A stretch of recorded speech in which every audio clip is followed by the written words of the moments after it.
Hey, YouTube, what's happening? Out here in the car, chilling, enjoying the sunshine. About fourth or fifth day of sunshine in a row. I think we got some rain on the way for the morning time. We'll see what happens though. It's subject to change, just like everything else. Wanted to hop on here and make a video. Made another video or two that didn't make it to YouTube. I'll review them and man, what am I thinking? Just putting some of this information out there with no apparent context. Um, must be a little bit off-putting for some of y'all. But anyways, I just wanted to come on here and say what's happening with me.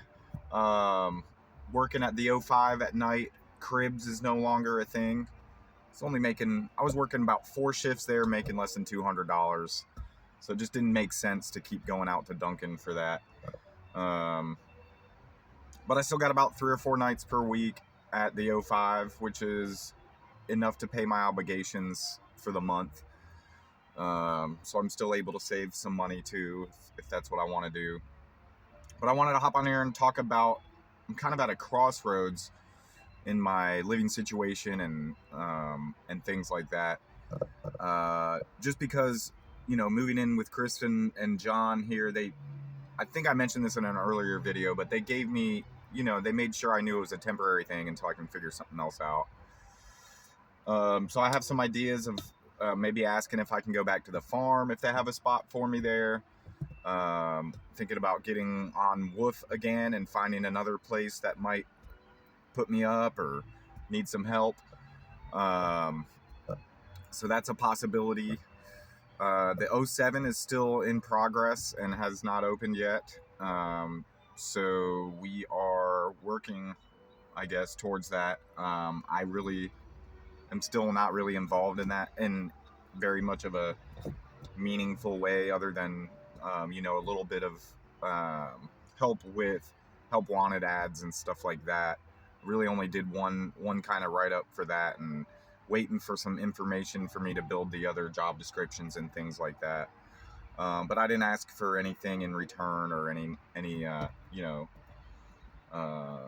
compensation or anything like that when it was offered. It's just like, don't really worry about it. I'd like to help in that capacity. I don't expect stuff in return all the time. But I've been thinking about, whether I want to keep kicking the can of making money down the road, or if I want to kind of take a hold of my values and, the way I perceive the world around me, and really kind of take a leap of faith into that mindset and just the way I carry myself day to day. Because, I do things that I don't agree with, just to get along and just to have, these things that seem like comforts that might actually be detrimental to my health and well-being.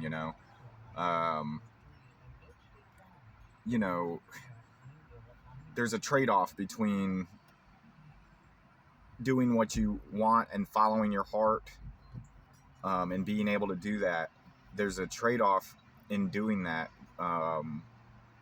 You sacrifice certain other things that come along with the things you don't agree with. So it's kind of a conundrum. I'm kind of at a crossroads, not really sure what path is going to be in front of me. I know what I stand for. I know what my ideals are, and I know why I'm trying to work towards a different path, a different way of thinking about life, and sharing that with people. That's one of the main things, is being able to express that with my life for others to, help them understand, that there are different modalities of being than are presented to us by this consumer mindset. And on that note, I do want to mention, that there is an obvious solution to, we are in a predicament of this. This system that we've built requires growth. This financial debt system in order for it to perpetuate, we have to consume more and more. The population has to increase. We have to produce more goods in order for it to even sustain itself. So you have to have these things like planned obsolescence, where things don't last as long as they used to, and that's intentional. We're not getting dumber. We're trying to kick the can down the road of this consumeristic mindset. So the obvious solution to this, I just wanted to speak on this one topic really quick, and then I'll let y'all be on with your day.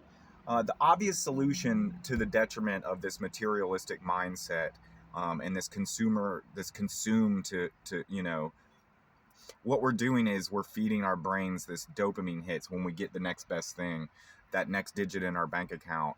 We're training our brains to say, ooh, these material things are really what brings me content.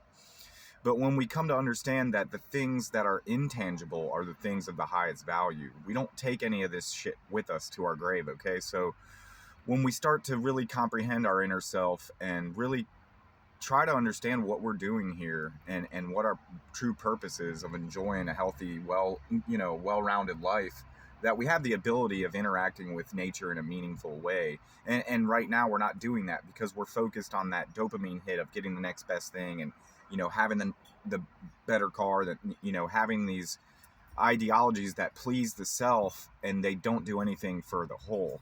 So the obvious answer is to focus on the intangible, the immaterial, the things like your relationships with your family members, and then into your community, and then to your society at large, and to strengthen your your love and compassion for this. This is what we are teaching in our moral traditions, and that have evolved into dogmatic religious institutions, where it's like, do this, think this, and when you die, it's going to be okay. Not focusing on anything having to do with now, or improving the situation. So to me, it's very clear that we see the problem. We see what errors there are in trying to manipulate other people into how we can get one over on them. That's basically how the system works, and it teaches us to be that same way.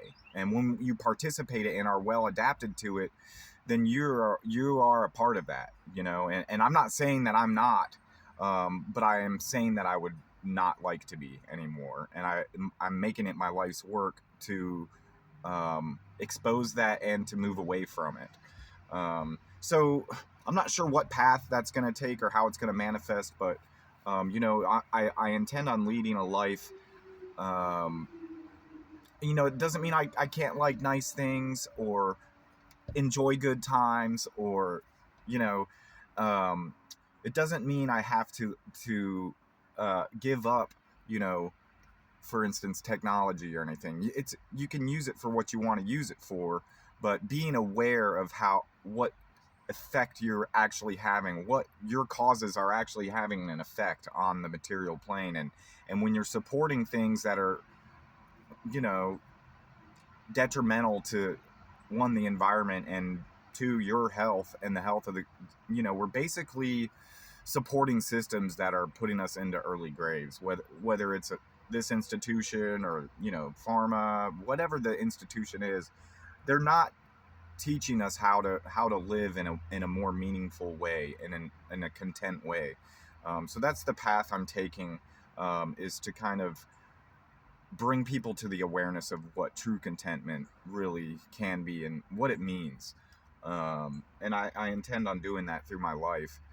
Contentment, defined by me, is going to, it's, I'm standing on the shoulders of giants.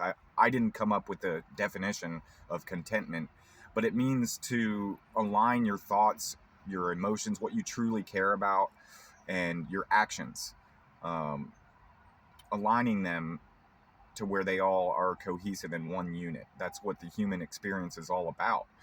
So we can live a healthy life and interact with nature, and it'll provide us food, and everything else we need for the enjoyment, and to experience the wonder of this creation that we are part of. We are creation.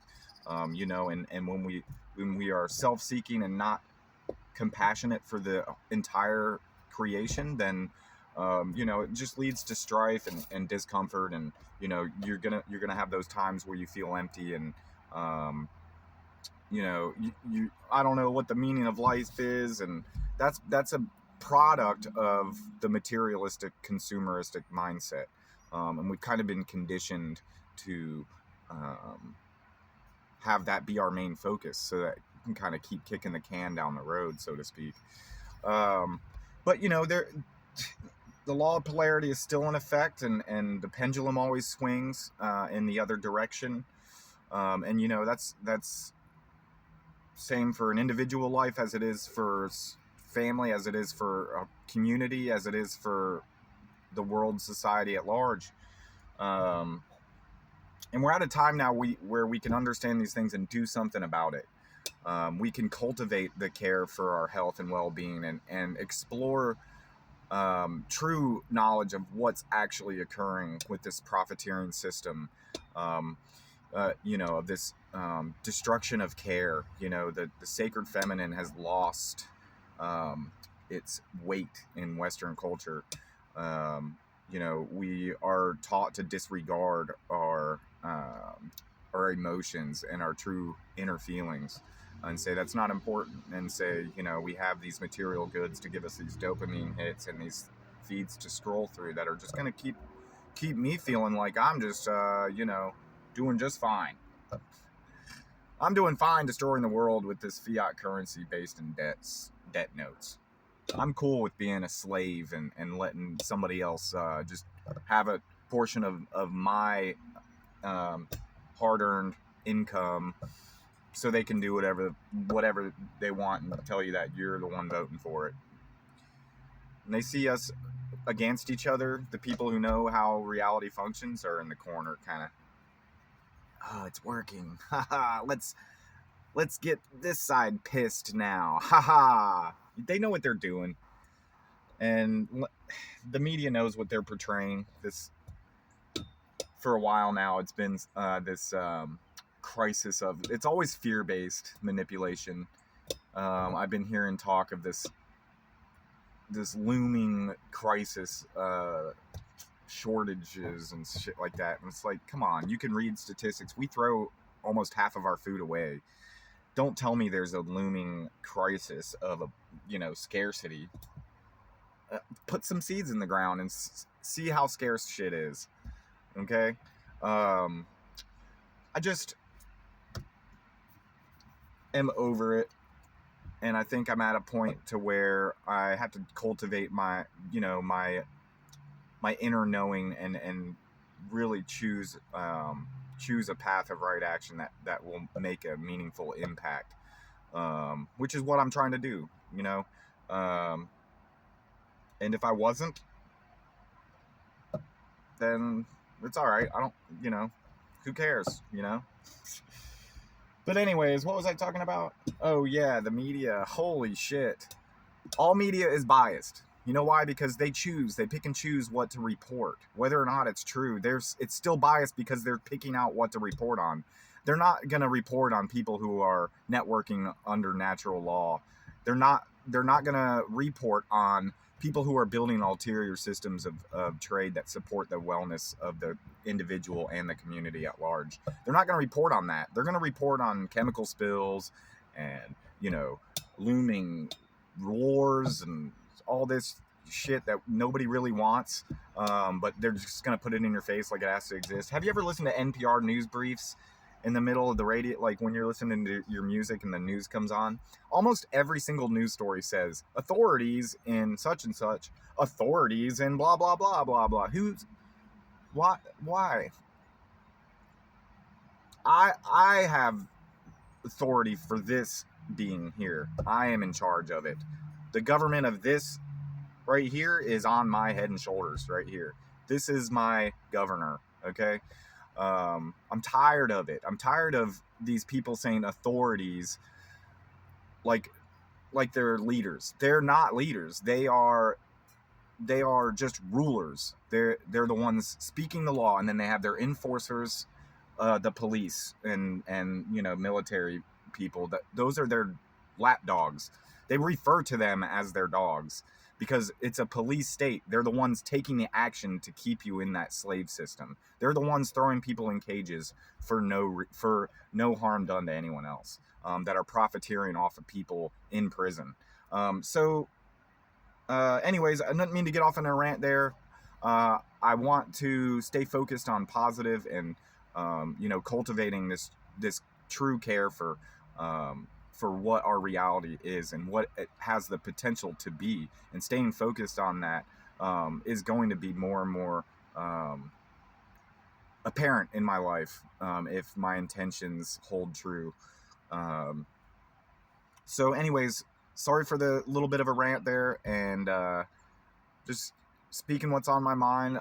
Whether it needs to be heard or not, that's not up to me. But it is what I truly think and feel. And I'm at a point now to where I'm not sure what the actions are going to be that I take to live according to these principles, and this understanding. The three aspects, the sacred masculine and feminine, and then the child of that is the action that you take and what you actually do about it. You have the logic, the grammar, and then you understand it and take that information in, and then you create what you create because of what you come to know and what you come to understand, and then what you actually do. This is the Trinity. This is the sacred Trinity. You always see it. It's kind of like the three aspects of human life, of our condition, of how reality is manifested through the working of our entire being, not just the actions of our hands, but why we take those actions, and the way we feel about those actions, should be all unified, one unified thing. So anyways, I'm done here for a minute, and I'll see y'all in the future.